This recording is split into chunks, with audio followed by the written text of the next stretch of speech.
পুরো বিশ্বের মুসলিম সমাজের মনে যে ভয়টি এতদিন খেয়ে আসছিল আর সেই ভয়টি আজ ঘটেই গেল।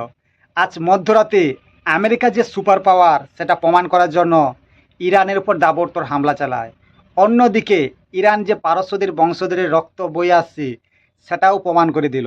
তারা মিডিল ইস্টে থাকা মার্কিন সৈন্যঘাটিতে যেভাবে আক্রমণ চালায় সেটা এর আগে ঘটেনি। এই আক্রমণের ফলে সূত্র অনুযায়ী মার্কিন যে সৈন্যগুলো রয়েছে তারা সৈন্যঘাঁটি থেকে ভয়ে পালিয়ে গেছে। বলে রাখি, আমেরিকা যুক্তরাষ্ট্র ইরানের 7 দিনের চুক্তি হয়েছিল, শান্তির চুক্তি। সেই শান্তির চুক্তিকে ব্যাঘাত ঘটিয়ে ট্রাম্প নিজের দাদাগিরি দেখাতে চতুর্থবারের মতন ইরানের পর আক্রমণ চালায়। বলে রাখি, এই আক্রমণের ফলে আরব বিশ্বে আবার যুদ্ধের বারুদের গন্ধ ছড়িয়ে পড়ে।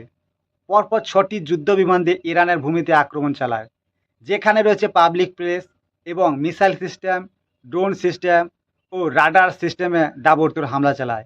এই আক্রমণের পর ট্রাম্প সোশ্যাল মিডিয়ায় জানিয়েছে যে এই আক্রমণ এতটা সাংঘাতিক ছিল যে এই আক্রমণে ইরানের একটি হাত কেটে গেছে। আর এই জবাবি হিসাবে ইরানও পাল্টা হামলা চালু করে।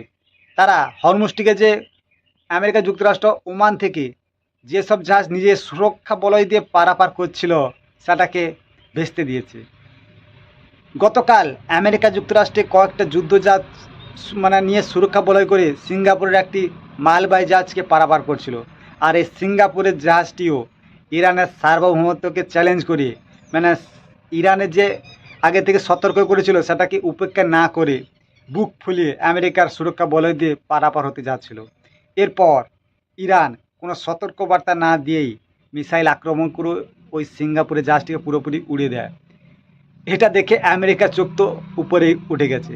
আমেরিকা যুক্তরাষ্ট্র ভেবেছিল যে আমেরিকার এই আচমকা হামলার কারণে ইরান ভয় পেয়ে যাবে এবং পিছু হটবে, কিন্তু হয় উল্টো। ইরান যে তাদের রক্তে পারস্যদের রক্ত বইছে সেটা আবার পুনরায় করে বুঝিয়ে দিল। এরপরে আমেরিকা যুক্তরাষ্ট্র আবার ইরানের পর আক্রমণ করার জন্য প্রস্তুত হচ্ছে এবং তারা ট্রাম্প জানিয়েছে যে এই আক্রমণ এতটা সাংঘাতিক হবে যে তাদের আর একটা হাতও আমেরিকা যুক্তরাষ্ট্র ছিঁড়ে নেবে।